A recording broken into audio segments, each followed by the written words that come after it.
Hello guys. आज हम question number 5 देखेंगे जो कि 10 नंबर के लिए आएगा। इसमें आपको दो क्वेश्चन मिलेंगे और दोनों के साथ एक एक ऑप्शन भी मिलेगा। ठीक है।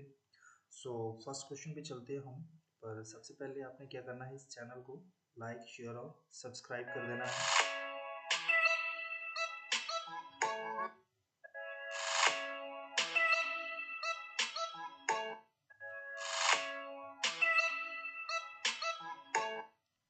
ओके। सो हमारे पास फर्स्ट क्वेश्चन है, what do you mean by database and database management system. देखिए, अगर बिल्कुल सिंपल भाषा में हम बात करें तो database basically collection of interrelated data होता है। ठीक है। यानी इसके अंदर टेबल्स होते हैं और उनमें कुछ कॉलम्स होते हैं। कॉलम के ऊपर कॉन्स्टेंट्स भी हो सकते हैं और उनके डाटा टाइप्स होते हैं, यानी किस टाइप का डाटा जो हम उस टेबल्स के अंदर या उस कॉलम के अंदर एंटर करेंगे। ठीक है। सो ये सारे मतलब एक प्रॉपर वे में स्टोर होता है इसके अंदर डाटा। लाइक अगर हम स्टूडेंट टेबल की बात करें तो उसमें मतलब जैसे roll number, class, marks, father name, student name, ये सब इंफॉर्मेशन होगी। और इन कॉलम्स के अंदर उसी टाइप का डाटा आएगा जिस टाइप का डाटा टाइप आपने डिक्लेयर किया होगा। और उस डाटा को आप बिल्कुल एफिशिएंटली अपडेट, रिट्रीव, डिलीट कर सकते हैं और इवन आप उसको क्वेरी भी कर सकते हैं, यानी बाहर भी निकाल सकते हैं। ठीक है, अपने तरीके से। और डाटाबेस मैनेजमेंट सिस्टम की बात करें तो ये बेसिकली दो चीज़ों का कलेक्शन होता है। एक तो आ जाएगा आपका डाटाबेस, क्योंकि डाटाबेस के अंदर ही आपका डाटा जो है वो सेव रहता है। और दूसरा आता है द प्रोग्राम्स, और जिसको हम सिंपली सॉफ्टवेयर बोलते हैं, जिसका यूज़ करके हम डाटाबेस के साथ इंटरेक्ट करते हैं। ठीक है। यानी डाटाबेस मैनेजमेंट सिंपली दो चीज़ों का कलेक्शन होता है, एक तो डाटाबेस और सेकेंडली प्रोग्रामिंग लैंग्वेजेस या मेथड या फिर सिंपली सॉफ्टवेयर, जो कि डाटाबेस के डाटा को एक्सेस, रिट्रीव, मैनिपुलेट, अपडेट और डिलीट करने की फैसिलिटी प्रोवाइड करता है। सो चलिए गाइस, बात करते हैं हम डाटाबेस की। A database is a collection of interrelated data that is stored and managed electronically, यानी जिसको हम इलेक्ट्रॉनिकली कंप्यूटर सिस्टम पे स्टोर करेंगे प्रॉपर वे में। ठीक है। और उसको बाद में मैनेज भी कर सकते हैं। And then it organize, retrieve and manipulate the data efficiently. और इस डाटाबेस के अंदर जो भी डाटा है उसको हम एक प्रॉपर वे में ऑर्गेनाइज यानी व्यवस्थित ऑर्गेनाइज्ड वे में स्टोर करेंगे, रिट्रीव करेंगे और मैनिपुलेट कर सकते हैं, यानी अपने हिसाब से उसको यूज़ कर सकते हैं, मॉडिफाई कर सकते हैं, डिलीट कर सकते हैं। ठीक है। और ये काम बहुत ही एफिशिएंटली कर सकते हैं, मतलब बेहतर तरीके से हम इसको कर सकते हैं। A database can hold various type of data like text, number, image and more। और database के अंदर जो डाटा वो डिफरेंट डिफरेंट टाइप्स का हो सकता है। मतलब उसकी जो डाटा टाइप्स है वो अलग अलग हो सकती है। टेक्स्ट हो सकता है, नंबर हो सकता है, इमेज हो सकती है। ठीक है। और भी बहुत कुछ।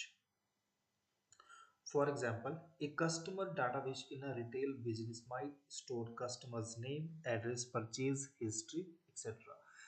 फॉर एग्जाम्पल एक डाटाबेस बनाया है कस्टमर नाम से, जहाँ पे रिटेल बिजनेस से रिलेटेड इंफॉर्मेशन स्टोर हो सकती है, जैसे किसी कस्टमर का नाम, एड्रेस या उसके परचेज हिस्ट्री। ओके। और इसको हम हिंदी में देखेंगे। डाटाबेस इंटरलेटेड डाटा का एक कलेक्शन है जिसे इलेक्ट्रॉनिकली स्टोर और मैनेज किया जाता है। ये डाटा को एफिशिएंटली ऑर्गेनाइज, रिट्रीव और मैनिपुलेट करता है। एक डाटाबेस डिफरेंट टाइप के डाटा को होल्ड कर सकता है। For example text, number, image और भी बहुत कुछ। फॉर एग्जाम्पल रिटेल बिजनेस में एक customer database customer name, address और परचेज हिस्ट्री को स्टोर कर सकता है। अब आते हैं हम डाटाबेस मैनेजमेंट सिस्टम पे, जिसको शॉर्ट में हम डीबीएमएस भी बोलते हैं।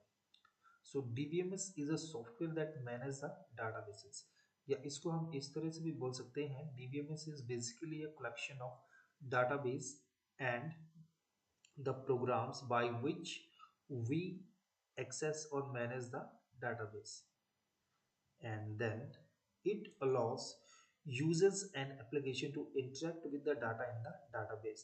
और database के अंदर जो भी डाटा है ठीक है, उसके साथ इंटरेक्ट होने के लिए ये यूजर और एप्लीकेशंस को एफिशिएंट बनाता है, यानी इस काबिल बनाता है ताकि वो डाटाबेस के डाटा के साथ इंटरेक्ट हो सके।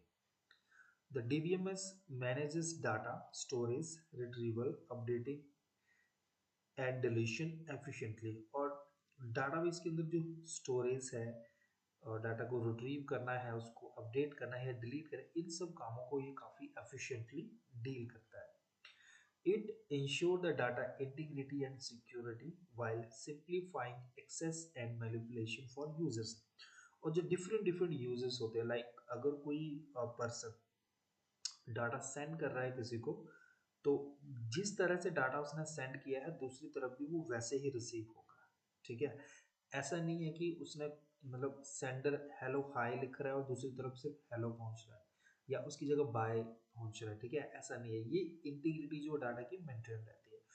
और अगर डाटा सेंड हो रहा है तो वो कंप्लीट सेंड होगा, अदरवाइज रोल बैक होगा। ओके, और सिक्योरिटी भी प्रोवाइड करेगा, यानी जिसको डाटा सेंड कर रहा है ये उसी के पास जाएगा, या जिसके पास परमिशंस है वही उसको एक्सेस कर पाएगा, या जितनी परमिशन जिसको दी गई है उसके अकॉर्डिंग ही वो टास्क कर पाएगा।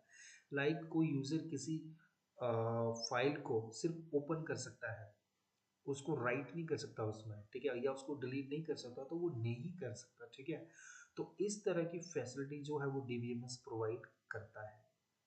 ओके, सो ये जितना भी टास्क है, लाइक डाटा को एक्सेस करना या उसको मैनिपुलेट करना, मतलब उसमें किसी भी तरह के चेंजेस करना या अपने अपने तरीके से डाटा को यूज करना अपने लिए। ठीक है, तो ये सब जो है DBMS करता है। हिंदी में लिखेंगे हम, DBMS एक सॉफ्टवेयर है जो डाटाबेस को मैनेज करता है।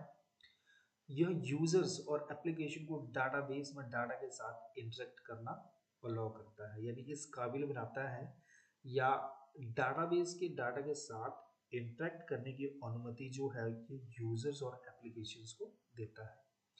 DBMS data storage, retrieval, updation और डिलीशन को एफिशिएंटली मैनेज करता है। ये यूजर के लिए एक्सेस और मैनिपुलेशन को सिंपल बनाते हुए डाटा इंटीग्रिटी और सिक्योरिटी भी इंश्योर करता है, यानी डाटा को एक्सेस भी करना है, उसे मैनिपुलेट भी करना है, इन टास्कों को वो बहुत ही सिंपल तरीके से कर देता है यूजर्स के लिए, और साथ में डाटा की इंटीग्रिटी और सिक्योरिटी भी इंश्योर करता है। ओके, सो नेक्स्ट क्वेश्चन है, what is the difference between PL and PL SQL। PL SQL basically SQL का ही एक एडवांस वर्जन जिसमें हम प्रोसीजरल कैपेबिलिटीज को यूज कर सकते हैं। ओके, सो देखिए SQL और PSQL में, फर्स्ट पॉइंट है SQL में, a language used for quarrying and managing database, यानी एक लैंग्वेज है जो डाटाबेसेस को के लिए, मतलब डाटाबेस के अंदर क्वेरी जनरेट कर सकती है, उसको मैनेज कर सकती है, और ये डिक्लेरेटिव लैंग्वेज है। देन इसको यूज किया जाता है क्वेरी के लिए, इंसर्ट करने के लिए, अपडेशन या फिर डिलीशन ऑफ डाटा, और एक टाइम पे एक ही क्वेरी को एग्जीक्यूट करता है और डाटाबेस के ऑपरेशन जो है ये परफॉर्म करता है। ये सारा आ गया आपका SQL का। और PL SQL की बात करें तो it is extension of SQL that include procedural features, मतलब ये SQL का ही एडवांस वर्जन है जिसमें हम प्रोसीजरल फीचर्स या प्रोसीजरल कैपेबिलिटीज ऐड कर सकते हैं। ये एक प्रोसीजरल लैंग्वेज है और इसका यूज करते हैं हम SQL और लॉजिक के साथ कॉम्प्लेक्स प्रोग्राम लिखने के लिए। ये कोड ब्लॉक को मल्टीपल SQL स्टेटमेंट के साथ एग्जीक्यूट कर सकता है। और लास्टली ये लॉजिक, एरर हैंडलिंग और लूप्स, मतलब SQL के साथ वर्क करने के लिए हेल्प ये करता है, मतलब अलाउ करता है। ओके, सो इसी को हम हिंदी में लिखेंगे, डाटाबेस को क्वेरी और मैनेज करने के लिए यूज की जाने वाली लैंग्वेज है, और डिक्लेरेटिव लैंग्वेज डाटा को query, insert, update and delete करने के लिए यूज किया जाता है। एक समय में एक क्वेरी एग्जीक्यूट करता है, डाटाबेस ऑपरेशंस परफॉर्म करता है। PL SQL में SQL की एक एक्सटेंशन जिसमें प्रोसीजरल फीचर्स शामिल हैं, प्रोसीजरल लैंग्वेज है, लॉजिक और SQL के साथ कॉम्प्लेक्स प्रोग्राम लिखने के लिए यूज किया जाता है, मल्टीपल SQL स्टेटमेंट के साथ कोड के ब्लॉक को एग्जीक्यूट करता है, और एसक्यूएल के साथ लॉजिक, एरर हैंडलिंग और लूप्स की अनुमति देता है। Then next question, write a program in PSQL code to find the area of rectangle। तो इसमें देखिए तीन सेक्शन होते हैं, सबसे पहले डिक्लेयर, फिर begin and then we have end section. Okay, और end is basically statement. So इसमें हमने एक वेरिएबल लिया है जिसका नाम है लेंथ, डाटा टाइप है नंबर और उसकी वैल्यू दी है हमने 5। देन हमने लिया है विड्थ जिसका डाटा टाइप फिर से नंबर और वैल्यू है 3। और फिर एक वेरिएबल ले लेते हैं हम एरिया जिसका डाटा टाइप है नंबर और इसके अंदर ही हमें रिजल्ट को डिस्प्ले करवाना है। ठीक है, सो जो एरिया का फार्मूला होता है वो होता है लेंथ इनटू विड्थ। तो हम लिखेंगे लेंथ स्टार विड्थ और उसको फिर डिस्प्ले करवाना है तो डिस्प्ले करवाएंगे हम इस स्टेटमेंट के साथ dbms output dot put line. और मैसेज को प्रिंट करने के लिए हम सिंपली लिखेंगे the area of rectangle is single quotes के अंदर, देन दो वर्टिकल लाइंस और जो भी वेरिएबल हमने लिए जैसे यहाँ पे एरिया लिया तो उसको लिखेंगे, देन क्लोज एंड फिर सेमीकोलन। ओके, सो ये रहा फ्रेंड्स आपका क्वेश्चन नंबर 5। ओके,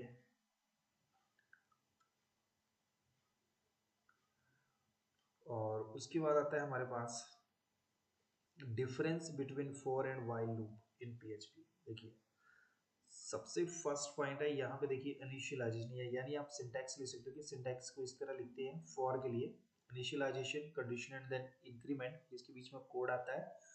और वाई लिखने के लिए हम पहले वाई लिखते हैं फिर condition and then code. Okay, best when the number of iteration is known in advance. जब हमें मालूम होता है कि कोड को कब तक एग्जीक्यूट करना है तब इसको यूज करना सबसे अच्छा रहता है।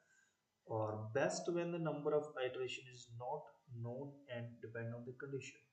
और इसको तब यूज करिए जब हमें नहीं मालूम कि कब तक इसको एग्जीक्यूट करना है। ठीक है, तो इस केसेस में हम while लूप का यूज कर सकते हैं। और ये कुछ कंडीशंस पे भी डिपेंडेंट होता है। Initialization happens once before the loop start. Loop start करने से पहले इसका इनिशियलाइजेशन किया जाता है, मतलब कहाँ से स्टार्ट करना है। और यहाँ पे initialization happens outside the loop, मतलब लूप के अंदर नहीं होती ये चीज़ें। इसके अंदर कोड होता है इंक्रीमेंट डिक्रीमेंट और ये कंडीशन होती है और उसका जो इनिशियलाइजेशन होता है वो लूप के बाहर ही होता है।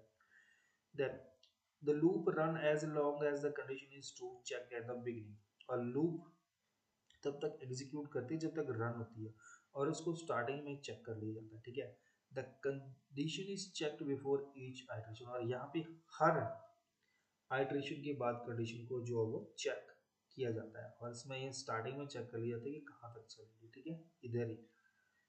और टिपिकली इन्वॉल्व इंक्रीमेंटिंग और डिक्रीमेंटिंग एक काउंटर, मतलब कोई वेरिएबल होगा उसको इंक्रीमेंट और डिक्रीमेंट करेंगे।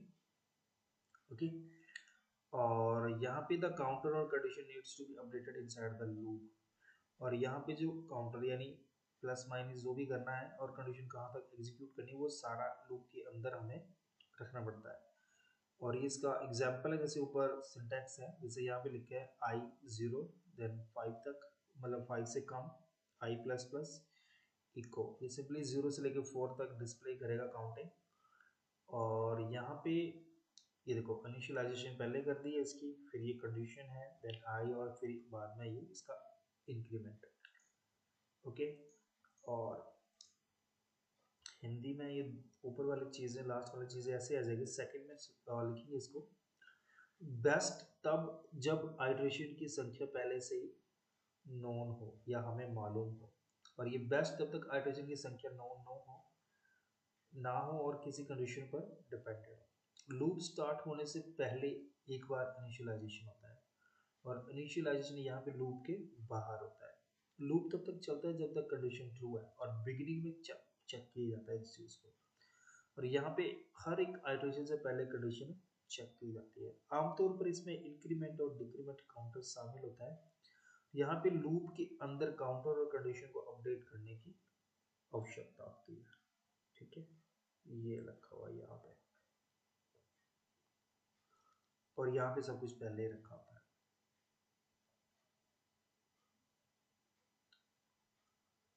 ठीक है, तो ये है हमारा क्वेश्चन नंबर 5 कंप्लीट हो गया। Thank you very much.